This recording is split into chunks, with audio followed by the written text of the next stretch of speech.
Hello everyone, this is Shaunak. Welcome back to my channel. आज के इस वीडियो में मैं आप लोगों को अदानी एंटरप्राइजेस के इस ह्यूज क्रैश के बारे में बताने वाला हूँ। इसका डिटेल्ड प्रेडिक्शन स्टडी करेंगे। मैं आपको डिटेल एक एक पॉइंट प्राइस पॉइंट बताने वाला हूँ कि इतना बड़ा ह्यूज क्रैश क्यों आया अदानी एंटरप्राइजेस में, जिसमें कि 70% क्रैश हो गया ये अदानी एंटरप्राइजेस। आप देख सकते हो यहाँ पे, अगर आप मेजर करोगे इधर, तो आप टॉप से अगर आप लगाओगे तो आप देख सकते हो कि ये जो है 75% क्रैश हो गया, नॉट 70%। ये जो क्रैश आया इसमें 70% का वेल्थ वाइप आउट हो चुका है लोगों का, ठीक है, जिनका इन्वेस्टमेंट था। तो ये इतना बड़ा 75% क्रैश होने का रीज़न क्या था, इसके पीछे का क्या प्राइस एक्शन था, प्राइस का बिहेवियर क्या था, क्या हमें प्राइस में चार्ट में पहले पता लग गया था या नहीं लगा था कि ये क्रैश करने वाला है अदानी।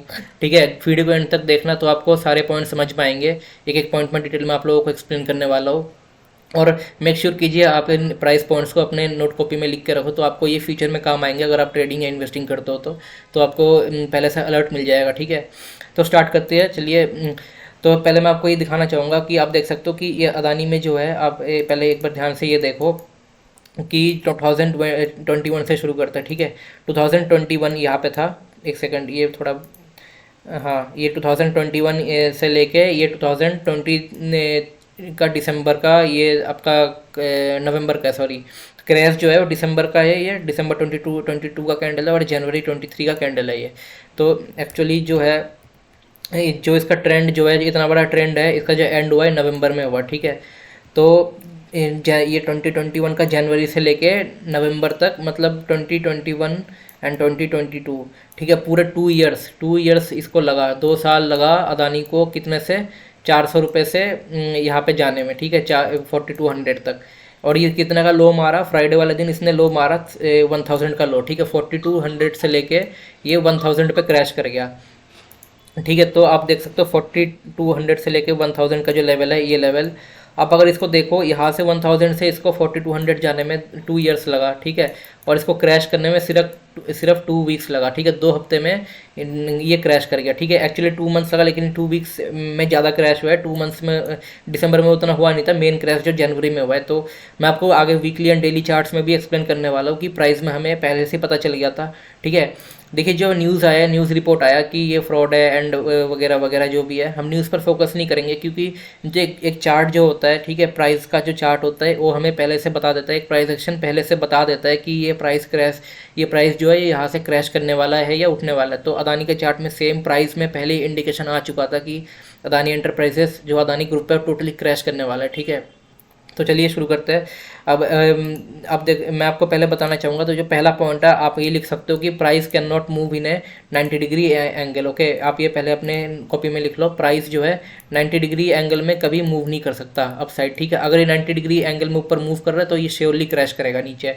ठीक है, तो आप ये देखो, इधर जो है ये कंटिन्यूसली ऊपर अपसाइड चला गया विदाउट एनी रिट्रेसमेंट, और ये क्रैश कर गया एक बार में। इस टाइप के मोमेंटम कभी सस्टेन नहीं होता। ठीक है, तो अगर मार्केट को सस्टेन करना हुआ तो इसको 45 डिग्री एंगल में जाना चाहिए था। अगर 45 डिग्री एंगल में जाता, स्लो एंड स्टेडी अपसाइड जाता, तो ही ये सस्टेन करता, क्योंकि जब भी मार्केट ऊपर जाता है ये स्लो एंड स्टेडी जाता है। ठीक है, स्लो एंड स्टेडी ऊपर जाता है, और जब भी ये फॉल करता है तो ये शार्प फॉल करता है। ऐसा जनरली क्यों होता है, क्योंकि मार्केट जब ऊपर जाता है तो सभी, कोई पैनिक नहीं होता, कोई आराम से सभी होल्ड करते हैं। ठीक है, किसी का पल्स हाई नहीं होता, कुछ नहीं होता। लेकिन जब मार्केट फॉल करता है तो सब नर्वस हो जाते हैं, सब पैनिक हो जाते हैं, जिसकी वजह से मार्केट बहुत फास्ट फॉल करता है और सडनली फॉल करता है। मतलब कहने का मतलब, मार्केट जब भी ऊपर जाता है धीरे धीरे स्लो एंड स्टेडी ऊपर जाता है, और जब गिरता है एक बार में 90 डिग्री में नीचे गिरता है। ठीक है, ऐसा सेलिंग हमेशा इसलिए फास्ट होता है। तो आप देख सकते हो कि यहाँ पे जो नवंबर का जो मंथली कैंडल था, यहाँ पे एक रेड कैंडल जो ये बना था, इसको बोलते हैं स्पिनिंग टॉप कैंडल। ये जो स्पिनिंग टॉप कैंडल होता है ना, ये एकदम एक जो बड़ा सा अप ट्रेंड होता है उसके टॉप पे जाके बनता है ये। ठीक है, जो ये बड़ा सा अप ट्रेंड हुआ इसके टॉप पे जाके ये बना, तो ये जो होता है ये हमारा अलर्ट कैंडल होता है। तो ये अलर्ट पहले ही आ चुका था नवंबर में, कि यहाँ पे एक अलर्ट आ चुका था। ठीक है, तो और इसके नीचे अगर ये क्रॉस करता है तो ये नेगेटिव हो जाता है। तो नवंबर में ये अलर्ट कैंडल आने के बाद दिसंबर में इसके नीचे लो क्रॉस हुआ। ठीक है, ये लो क्रॉस होने के बाद फिर यहाँ पे आपका एक ये अलर्ट का ये शुरू हो गया। ठीक है, कि ये नीचे क्रैश करने वाला है अलर्ट कैंडल का। अब क्या हुआ कि आप ये देख सकते हो कि ये बहुत बड़ा क्रैश हो तो गया, लेकिन आपको इसमें प्राइस एक्शन आपको अच्छे से क्लियरली थोड़े शॉर्टर टाइम फ्रेम में देखेगा। तो मैं आपको वीकली टाइम फ्रेम में ले जाकर दिखाता हूँ कि इसमें क्या, क्या आपको दिख रहा था प्राइस एक्शन, क्या चार्ट पहले से बता रहा था। बिल्कुल, हमें चार्ट पे पहले ही दिख चुका था कि ये इतना बड़ा क्रैश आने वाला है। तो आप देख सकते हो क्लियरली यहाँ पे जो एक्चुअल जो क्रैश आया, ठीक है, पहले तो इतना सही सेल ऑफ हुआ, 4200 से ही कितने पे आया, यहाँ पे आया कि आपका ये जो लेवल था, ये 36,000, ये जो सपोर्ट था, नियरेस्ट सपोर्ट, ये जो नियरेस्ट सपोर्ट था यहाँ पे आया 3600 पे 4200 से। ये कुछ खास हम इसको मानेंगे नहीं सेल ऑफ, ठीक है। जो मेन जो सेल ऑफ आया, ठीक है, सबसे बड़ा सेल ऑफ जिसमें ये 70% क्रैश करा है, ठीक है। इस 70% क्रैश जो है ये लास्ट 2 वीक्स में आया है, लास्ट टू वीक्स में ये 70% क्रैश किया। तो आप देख सकते हो कि इसको, अदानी को, ये 1000 के लेवल से लेके ये जो लेवल है यहाँ पे जाने में 2 साल लगा, ठीक है। और यहाँ से नीचे क्रैश करने में सिर्फ 2 वीक्स लगा, 2 वीक्स के अंदर इतना बड़ा मोमेंटम फेड हो गया। 2 वीक्स के अंदर ये पूरा मार्केट क्रैश करके 70% क्रैश कर गया। कैन यू इमेजिन 70% का मतलब क्या होता है? आपका अगर 1 करोड़ रुपीज़ इन्वेस्टेड है इसमें, तो आपका 70 लैक्स यहाँ पे वाइप आउट हो चुका है, कंप्लीटली वाइप्ड आउट, ठीक है। तो डिटेल्ड में प्राइस एक्शन मैं आपको बताऊंगा कि आगे वीडियो के एंड तक देखोगे तो आपको समझ में आएगा कि प्राइस में हमें पहले से दिख चुका था, ठीक है। प्राइस चार्ट में पहले से इंडिकेशन आ चुका था कि ये गिरने वाला है, ठीक है। देखो, जो न्यूज़ होता है, न्यूज़ एक अलग चीज़ होता है, न्यूज़ से मार्केट नहीं चलता। मार्केट जो है, ठीक है, हमेशा प्राइस एक्शन पर चलता है, प्राइस एक्शन पर चलता है। प्राइस जो बिहेव करता है उसी पर मार्केट ऊपर जाता है या नीचे आता है। तो अगर आप उसको आइडेंटिफाई करना सीख गए, ये ईयर्स एंड ईयर्स का प्रैक्टिस के बाद, एक्सपीरियंस के बाद, आपको ये समझ में आ जाता है प्राइस एक्शन रीड करना, ठीक है, ठीक है। और आपको ये पता है मार्केट को जब नीचे गिरना होता है ना, तो उसको एक बहाना चाहिए होता है नीचे गिरने के लिए। कोई एक बैड न्यूज़ हो गया, कुछ हो गया ऐसा, ठीक है, कोई कुछ भी इवेंट हो गया, बैड इवेंट, ऐसा एक बहाना चाहिए गिरने के लिए, ठीक है। वो न्यूज़ हो गया, लेकिन हम उस पर नहीं। जब ये न्यूज़ आने से पहले प्राइस का जो चार्ट होता है वो ऑलरेडी इंडिकेशन दे देता है कि ये यहाँ से गिरेगा। तो आप देख सकते हो कंप्लीटली कि ये ऊपर गया, ऊपर जाने के बाद फिर ये नीचे आया इधर। एक सेकंड, ये आप देखो, यहाँ पे ये ऊपर गया, फिर ये नीचे आया, फिर ये नया हाई बनाया, फिर नया हाई बनाने के बाद यहाँ पे ये नीचे ब्रेक डाउन हुआ, ठीक है। तो पहला आप देख सकते हो यहाँ पे एक रेंज बनाया पहले, ये 1 2 3 4 5 6 मतलब 6 वीक मतलब 1.5 महीना, ठीक है, 1.5 मंथ, ये 1.5 महीना इसी रेंज में रहा, ठीक है। अब इसी रेंज में रहने के बाद इस रेंज का एक थोड़ा सा फेक ब्रेक डाउन हुआ। ये मैं आपको शॉर्टर टाइम फ्रेम में और अच्छे से एक्सप्लेन करूंगा। कल वीकली में देख लो आप प्राइस एक्शन जो था, वीकली का प्राइस एक्शन क्या था। तो वीकली का प्राइस एक्शन में ये रेंज बना, रेंज का नीचे ब्रेक डाउन हुआ, ठीक है। तो पहला सिग्नल इधर आ गया था कि ये जो ट्रेंड है अब ये बेंड हो चुका है, ठीक है। अब ये बेंड हो गया, इधर बेंड होने के बाद यहाँ पे आप देख सकते हो प्योर प्राइस एक्शन यहाँ पे एक बन गया। तो मार्केट स्ट्रक्चर यहाँ पे चेंज हो चुका था। यहाँ पे ये लोअर लो फॉर्मेशन कर गया था, इस लो के नीचे आपको एग्रेसिव सेलिंग करना था, या फिर आपका जो होल्डिंग्स था उसको यहाँ पे आपको एग्जिट कर देना था, जो भी आपने इन्वेस्टमेंट किया था, आपका जो पूरा इन्वेस्टमेंट, और ये आपका स्टॉप लॉस था इधर, ठीक है। इस केस में अगर आपने पे सेल किया होगा तो, या फिर यहाँ पे आपको एग्जिट किया होगा तो, ठीक है। तो प्राइस एक्शन कंप्लीटली यहाँ पे बता रहा था आपको, प्राइस कंप्लीटली बता रहा था कि ये क्रैश करने वाला है, और ये बहुत गंदा क्रैश कर गया, 70% 2 वीक्स के अंदर ही क्रैश कर गया, ठीक है। ये हो गया वीकली में, ठीक है। अब चलिए आपको मैं डेली और आवरली में भी दिखाऊंगा। आवरली में छोड़िए, आपको मैं डेली में दिखाता हूँ, ठीक है।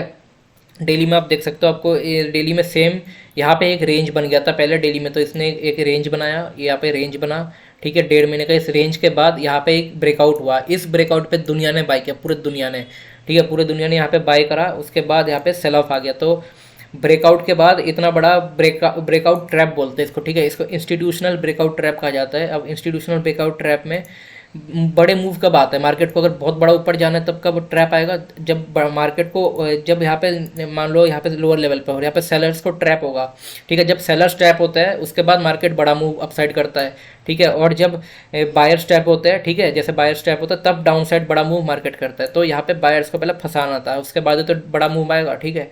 यहाँ पे पहले बायर्स को फंसा दिया गया, यहाँ पे बायर्स ट्रैप हो गए, जिनको नॉलेज नहीं है, जिनको पता नहीं हो, यहाँ पे ट्रैप हो गए, पूरी दुनिया यहाँ पे ट्रैप हो गई। उसके बाद इंस्टीट्यूशनल ट्रैपिंग होने के बाद ये नीचे आ गया और प्रोजेक्शन बना के कंप्लीटली नीचे आता गया, ठीक है। आप क्लियर कट देख सकते हो कि यहाँ पे कितना बढ़िया प्रोजेक्शन था। यहाँ पे एक ट्रेंड लाइन जा रहा था, ठीक है, ये ट्रेंड लाइन का भी यहाँ पे ब्रेक डाउन हुआ, ठीक है। यहाँ पे आप देख सकते हो थोड़ा सा kind of head and shoulder pattern था, ठीक है।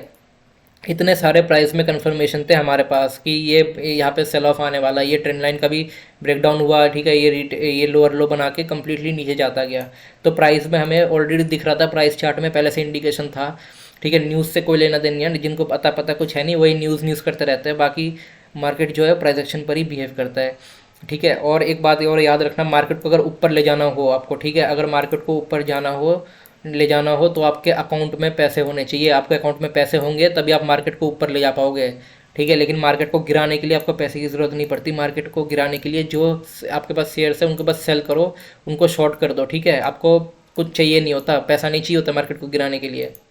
मार्केट को गिराने के लिए सिर्फ आपको एक बैड न्यूज़ चाहिए होता है, एक बैड न्यूज़ के बाद एक बैड न्यूज़ चाहिए, ठीक है, एक बहाना चाहिए। जो बैड न्यूज़ होता है बहाना होता है और कुछ नहीं होता, ठीक है, वो बहाना चाहिए, उस पर बस आपको उसको सेल कर दो, जो भी आपके पास है उसको सेल कर दो, मार्केट अपने आप नीचे गिर जाएगा। तो इसमें जो सेलिंग हुई है वो कोई आम आदमी ने नहीं किया, जो प्रोमोटर होता है प्रोमोटर ही इसको सेल करता है, ठीक है, प्रोमोटर इसको सेल कर देता है और ये मार्केट नीचे आ जाता है, क्योंकि प्रोमोटर के पास सबसे ज़्यादा होल्डिंग होता है और कोई सेल नहीं करता इतना बड़ा कि ये नीचे आए।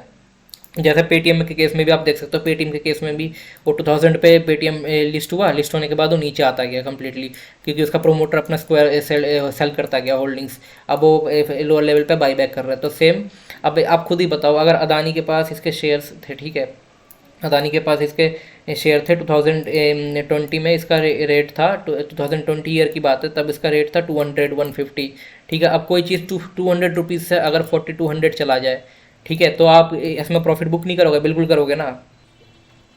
आपको यहाँ पे 4000 का अगर प्रॉफिट दिख रहा है तो आप इसको बुक करोगे ना। आपने कोई चीज़ 200 रुपये पे लिया और 4200 चला गया, आप प्रॉफिट तो बुक करोगे। तो सेम वैसे ही जो यहाँ पे प्रोमोटर्स होते हैं जिनके पास सबसे लार्ज क्वांटिटी होती है, उन्होंने अपना होल्डिंग्स को यहाँ पे एग्जिट करना शुरू करा। तो जब उन्होंने एग्जिट करना शुरू करा, बेचना शुरू करा, तो प्राइस में ऑलरेडी हमें वो दिख गया, ये चार्ट और ये प्राइस एक्शन सब बता रहा था कि ये नीचे आ रहा है, ये नीचे आएगा और बड़ा सेलिंग के लिए आएगा।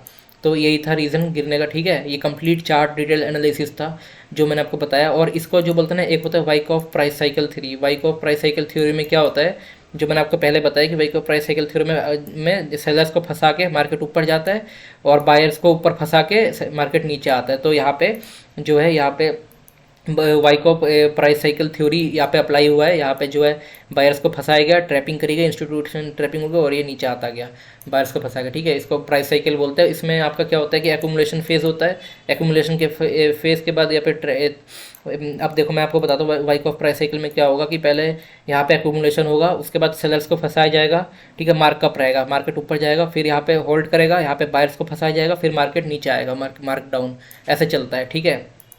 तो ये जो फेज़ है ये अभी इसका वाइकॉफ प्राइस साइकिल थ्योरी के वजह से ये नीचे आ गया और बाकी प्राइस एक्शन पर मार्केट कम्प्लीटली नीचे आता गया, ठीक है। तो आप सभी को ये पॉइंट समझ में आए होंगे। आई होप आप सभी को जो प्राइस पॉइंट्स मैंने बताया आपको समझ में आए होंगे, आपने अपने डायरी में नोट किया होगा जो इंपॉर्टेंट प्राइस पॉइंट्स थे, ठीक है। आई होप आप सभी को ये वीडियो अच्छा लगा होगा एंड जो प्राइस पॉइंट्स मैंने बताया आपको समझ आया होगा। अगर वीडियो अच्छा लगा तो लाइक कर दीजिए एंड चैनल को सब्सक्राइब कर दीजिए। मिलते हैं नेक्स्ट वीडियो में। Thank you.